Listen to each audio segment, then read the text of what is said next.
దేవునికి మహిమ కలుగును గాక. బాగున్నారా? స్తోత్రం. ప్రభువైన యేసుక్రీస్తు నామములో మీకు శుభము ఆశీర్వాదాలు కలుగును గాక. ఆదరించే దేవుడు, ఆదుకుని పేరు పెట్టి పిలిచిన వాడు, నిన్ను నన్ను పోషించగల సమర్థుడు. కృప వాగ్దానం ఏంటంటే మీ జీవితంలో కృప కుమ్మరించునుగాక. దేవుని వాక్యం 32వ కీర్తన భాగంలో దావీదుతో ప్రభువే దర్శనం ద్వారా మాట్లాడుతున్నాడు. 8వ వచనంలో, నీకు ఉపదేశము చేసేదను, నీవు నడవలసిన మార్గము నీకు బోధించేదను, నీ మీద దృష్టి ఉంచి నీకు ఆలోచన చెప్పేది. దేవుడు ఎంత మంచివాడండి. తల్లైనా మర్చినేమో కానీ నేను నిన్ను మరువను. అలా ఎందుకంటే ఆయన చెంతకెళ్తే, ఆయన మీద ఆనుకుంటే, ఆయనతో సహవాసం చేస్తుంటేనట నీవు ఎలా నడవాలో, శత్రువులు ఆ దారిలో పొంచి నుంచున్నారేమో నిన్ను తప్పించటానికి ఆ మార్గాన్ని వెళ్ళవద్దు, నేను చూపించే మార్గంలో నడువు. యేసయ్య మార్గంలో నడిస్తే అవమానం ఆశీర్వాదకరంగా మారుతుంది. శ్రమ, అవమానం, దుఃఖం, కన్నీళ్ళు ఆనంద బాష్పాలుగా మారి భాగ్యం దయచేస్తాడు.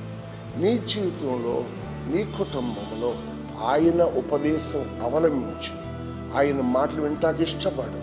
ఎప్పుడైతే నువ్వు విన్నావో నిన్ను దేవుడు గొప్పవాడు చేస్తాడు. ఒకరోజు మోషే తన మామ మందలను అరణ్యంలో మేపుతున్నాడు. అది హోరేబు, అదొక అరణ్యం. ఆ పచ్చటి పొదలో అగ్ని మండుతూ ఉంది, కానీ పొద కాలిపోదు. ఆ విచిత్రం ఏంటని అలా చుట్టాకి వెళ్ళాడు. వెళ్ళిన టైంలో ప్రభు అంటున్నాడు, ఇది పరిశుద్ధ స్థలం. అది అరణ్యం పరిశుద్ధ స్థలం ఏంటి? అవును, ఎక్కడ ప్రభు నామం వినబడుతుంది, ఎక్కడ స్తుతి వినబడుతుంది అక్కడ పరిశుద్ధ స్థలం. వెంటనే మోషేకి దేవుడు ఉపదేశం చేశాడు.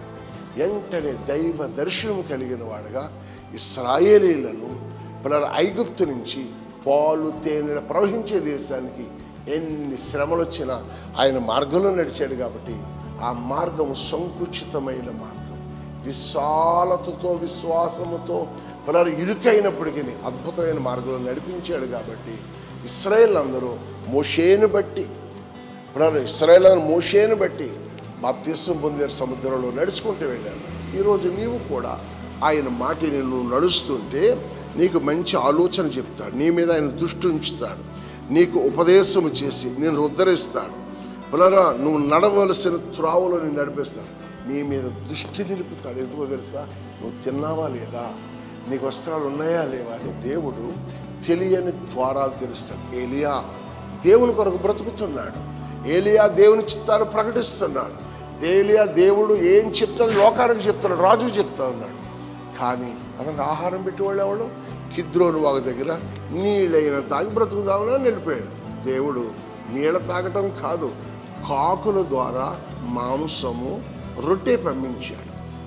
తిని తృప్తిగా వర్షము నీరు వచ్చే వరకు అక్కడ ఉన్నాడు.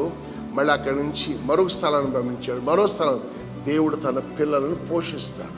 అద్భుతం. ఒకటి నీకు ఉపదేశం చేస్తాడు, ఆలోచన చెప్తాడు, నిన్ను దేవుడు ఉన్నత స్థితిలో నడిపిస్తాడు, నీకు బోధ చేస్తాడు. నీ మీద శత్రువులు పడుతున్నప్పుడు ఎలా తప్పించుకోవాలో నీకు బోధ చేస్తాడు. ఇక్కడ వరకు దినాల్లో ప్రభుని మీద ఆనుకో, ఈ కృపా వాగ్దానం వింటూ నడువు. పిల్లల కుటుంబంలో సరిహద్దులో గొడవలు జరుగుతున్నాయా? మీ సరిహద్దులు ఇబ్బందులు ఉన్నాయా? ప్రభు వైపు చేతులెత్తి ప్రార్థించు. సరిహద్దులను సమాధానపరిచి నీకు మంచి ఆలోచన చెప్పి శత్రువులు మిత్రులుగా చేసి నువ్వు వెళ్తున్న మార్గంలో వారిని కూడా నడిపిస్తా. ఇదిగో మనకు సమీపంగా పర్వత వైపున అంగరనే ప్రాంతంలో సరిహద్దులు పెద్ద విభేదాలు చెప్తూ ఉన్నారు. ఇప్పుడు ఆ ఇంటి వారందరూ యేసయ్య సన్నిధిలో మోకరిస్తూ ఉన్నారు. తల్లి, నువ్వు వింటున్నావా? ఈరోజు విశ్వాసంతో ఉంటే నీ మీద దృష్టి ఉంచాడు దేవుడు, నీకు ఆలోచన చెప్పడానికి ఇష్టపడుతున్నాడు. నీ మీద ఆయన కృప ఉన్నది కాబట్టి నేను ఒక చక్కటి మార్గంలో నడిపిస్తున్నాడు. ఈ మార్గం లాంటి మార్గం నీకు ఎక్కడా దొరకదు. ఈ మార్గంలో నడిచి అయ్యో మాకు చాలా మార్గాలు ఉన్నాయండి, మార్గం ఒకటే. ఆ మహాదేవుని మార్గంలో నడువు. నీ జీవితాలు నెమ్మది, నీ ప్రాణములకు ప్రశాంతత, పరలోక రాజ్య వారసుడుగా నువ్వు మారుతావు.